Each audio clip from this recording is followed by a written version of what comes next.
Hi everyone and welcome back to my channel. So today is another one of those chit chat videos and I want to talk about the whole working mum versus stay-at-home mum thing.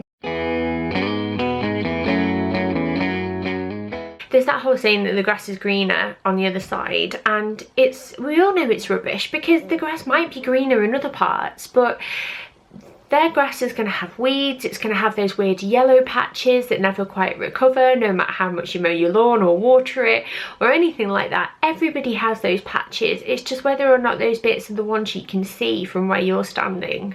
And that's what we all need to remember, me included. So I thought I would come on and talk about the pros and cons of both, because I think it's really good to be able to sort of sit there and go, you know what, like, it's hard for every mum and we should be supportive. So working mum, the pros, I will start positive. The pros are that ability to bring in your own income. When I became a single mum a couple of years ago, I was able to continue to pay the mortgage on our home and not lose our home, and if I wasn't earning at the time I would have lost our home and wouldn't have been able to afford to upkeep it. So that independence for me and being able to earn money is so important. So that is definitely number one. Number two is being able to have a hot brew. Sometimes at work in my old job, well, I say my old job, the job that I'm on maternity leave from at the moment, I would want to shout out to the rest of the office like, guys, I'm having a warm brew. Just take a moment to appreciate this. Can you see the steam? Can you see the steam? The steam coming off my brew. I was so happy. It's those little things, and like eating your lunch and having time to eat it and not having to share it with a little person. So that's definitely another one. Then there's number three, the socializing aspect of it, like meeting adults every day, talking to adults every day, having adult conversation, meeting the love of your life across the office floor, which is what happened to me. I obviously met Mark at work, and that side of things, just being adulting is a nice part of work. Number four, I would say, is the ability to create something with your talents, whatever that might be, whether or not you are the most brilliant person at making the perfect flat white in the cafe that you work in, or you have just written this most amazing article that you're really proud of and can't wait to publish on your website. These are all things that just make you feel so proud, and obviously you're going to be proud of your children. They are your biggest and best creation ever, but sometimes it's just nice to have something for yourself, and I think that's amazing. And then number five, I guess, is just appreciating those moments when you are at home, like getting home and the weekends just mean so much to you and you're just like, oh, I'm so excited. That's an amazing feeling, like that, getting home, leaving work, getting on the train. I would always get really giddy to see William, and you know what, I couldn't really bottle that excitement in a way. It was just a really special feeling. And then the cons are not being able to be there. That's different from missing your children, which is probably the second point I'm going to come to, but not being there and missing out on opportunities or special moments. Like, you know, I used to worry that Bill would take his first steps and everything like that without me, and as it turns out he didn't, and I was so happy.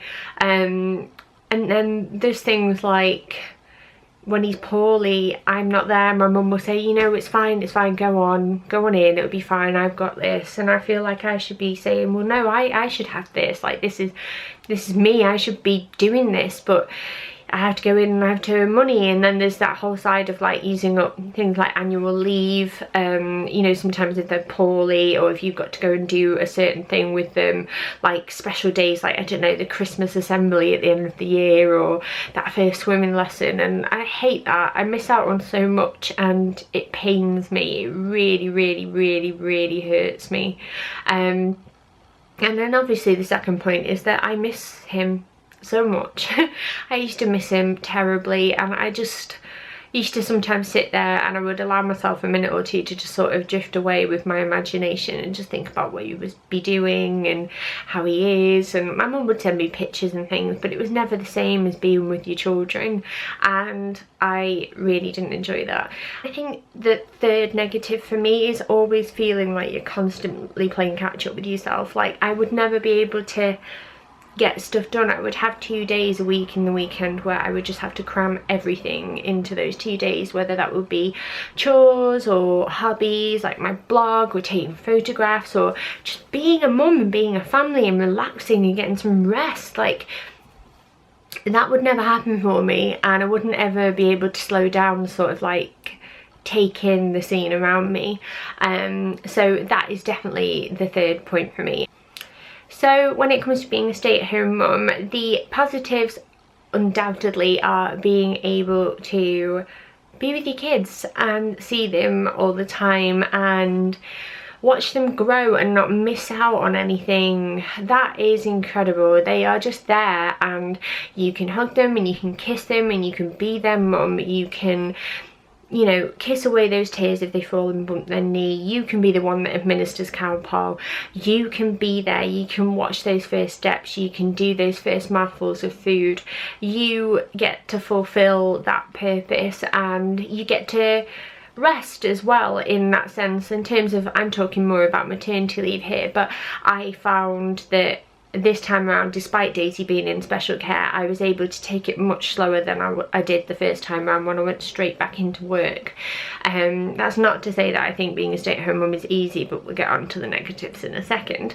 Other positives are being able to sort of keep up on top of chores. I find it's easier to like nip out and get a food shop done now, or waiting for a food shop to be delivered. It's easier to get my clothes on the line when I see a sunshine moment, rather than look out of my office window and think, crap, I forgot to put the washing out, or crap, I'm gonna have to put that in the dryer now.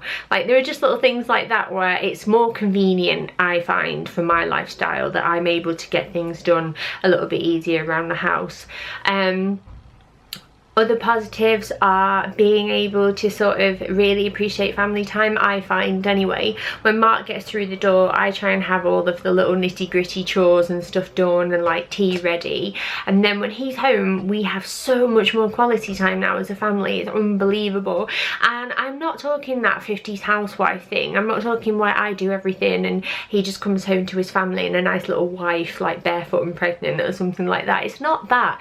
It's just that I'm less stressed and I'm around to get those things done, so that when he's back, there's a concentration on us as a family. It's not, you know, us trying to panic and flap around and get things done and not take advantage of the time that we've got with our kids. Sometimes we would get home from work, we'd go and pick William up from my mum's, we'd get home, we'd put the oven on to preheat, we'd get the food in, depends what we've been making, then we'd have to do bath, books, bed, and it'd be bam, bam, bam, and then we'd sit there, we'd collapse on the sofa. I was pregnant at the time, and then we'd literally be like, we've not even really enjoyed him. He's in bed now, and we've not appreciated it. And it's just because it's so regimented, and it has to be. So now I'm at home, I find that much easier because it's much more relaxed, and like there are things that are done, and you know, I've got a little bit more energy for those things that I would have been doing anyway. So that is much easier for me, and that's definitely a positive. The downsides are the tiredness in a different way. It is very non-stop, and there's a big difference between feeling tired when you get home from work, like mentally tired. There's a physical tiredness I find I get now I'm at home with the kids all the time, because I'm up and down and back and forth, and someone needs this and someone needs that, and my patience wears thin sometimes, and I never know who to go to first, and that is a bit like managing the most difficult colleagues at work in a way. The other things are, you know, the fact that you are at home and you do all those extra chores. You kind of got to be happy with the arrangement that you've got. I am happy with that. Like, I'd rather get it done and out of the way, but sometimes it can feel a little bit like relentless, and like all I'm doing now is like loads of washing, and I never get a break. And every week I feel like I scale a mountain, and I'm not talking Everest here, I'm talking washing mountain. Is it me, or is it just like, now I have 2 children, washing, don't stop doing it, and I can't imagine what it's like the more you have. We're considering a 3rd, and like, oh my god, I think it will defeat me. But little mundane things like that would never used to matter to me now do, because I'm living here 24/7. I'm in this house a lot, so if it's not clean, if it's not tidy, if there's loads of mess, that frustrates me because I can't keep on top of it. And I will say, that my house was tidier when I was at work all the time, because we weren't here all the time. Like, the amount of mess that my children can produce within an hour is ridiculous. I can polish, hoover, and everything while Daisy's asleep and Bill's having some good old iPad time, and I can, kid you not, like an hour later it looks like why do I bother? I feel like I should just get a bag of like crumbs, just collect some crumbs and bits of paper and Lego, and just occasionally go around the house and sprinkle it all over the floor, because, you know, that's just what it's like. It's ridiculous. So I do find that hard, because it feels like a never-ending cycle, and I don't think that stay-at-home mums get enough credit for that. And I'll tell you something, as a working mum, I did not appreciate how difficult that can be sometimes, because of course if you're in a space more, it's going to get messier more, and it's really annoying. Just gonna say that. Another thing I find is a bit of a negative is the loneliness. I think when you're with your children all the time, you do start to miss like adult conversation. Now Bill's 4 and he's got some serious banter, and I'm very, very lucky for that, but I am so excited when Mark walks through the door, or I have my family come and visit me, or a friend get in touch with me. I'm still in an awkward stage myself, because obviously Daisy does have additional needs, like being tube fed and stuff like that, and she is sometimes being like a bit sick now and again, and it's quite isolating, because I don't feel like I can just go out the house like I would have done when I was breastfeeding Bill, because I have all this equipment now, whereas before I just had these guys and it was so much simpler. But yeah, I do find that hard, and I am very appreciative of any adult time I get, but I also do need time with my kids, and I do need time for myself. Like when they're having quiet time, sometimes it is just nice for me to sit back on the sofa with a moderately hot coffee, moderately hot, and I don't know, flick through my phone or read something for a little bit, or just watch really, really rubbish daytime telly, which, by the way, I'm going to add in as another negative. I don't know how people watch that stuff. I'm just not a Loose Women fan at all, I'm sorry. But yeah, I do find that really difficult. I just, I'm learning the tricks of the trade now. Like, I do need to make some mum friends, but don't really know how to do it. And I need to go to some like baby play groups when Bill's at school, and get Daisy out there making some buddies, because I think it would be really healthy for me. But I am still finding my feet with that one. And then the other negative I find is the lack of income and having control of your own money in that sense. Now, I am kind of half and half, because I obviously do work with like my YouTube channel or my blog. So I guess I'm a stay-at-home working mum sometimes, but I have a choice in that. Sometimes I work during the day, sometimes I don't. Completely depends on my schedule and what we need to do with our lives.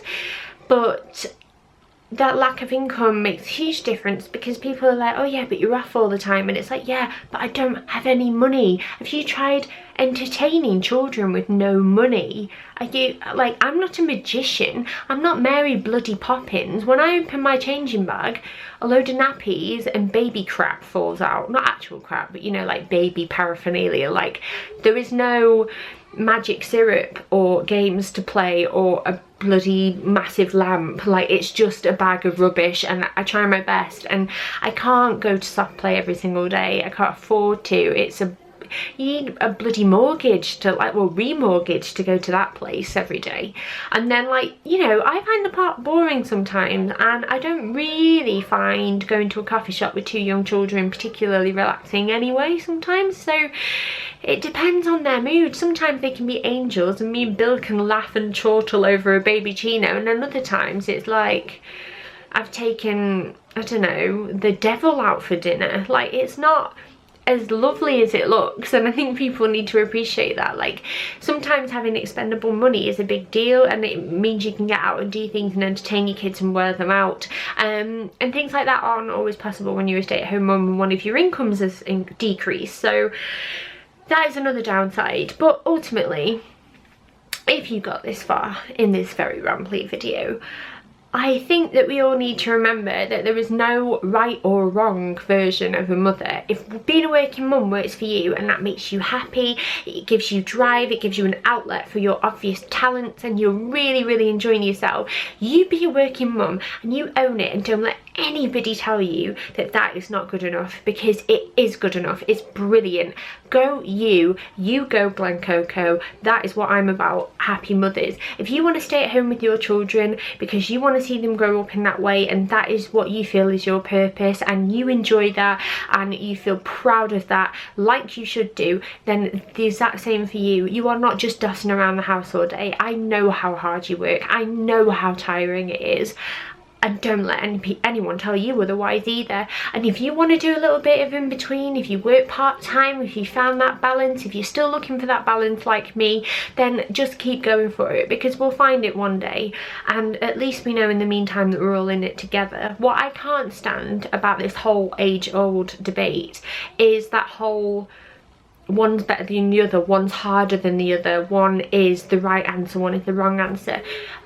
Hasn't anybody worked it out by now that there is no right answer when it comes to parenting? As long as you're happy and your kids are happy and you have the occasional extra bit of money to buy some wine or Prosecco and the occasional bit of time to sit down and enjoy it, then I honestly think that that is all that matters. So let me know in the comments down below if you're a stay-at-home mum or a working mum, whether you're happy like that, whether it's a choice you made, or whether or not it was a choice that was kind of made for you from circumstances. Let me know, and I will see you in my next video. Thank you so much for watching. Bye.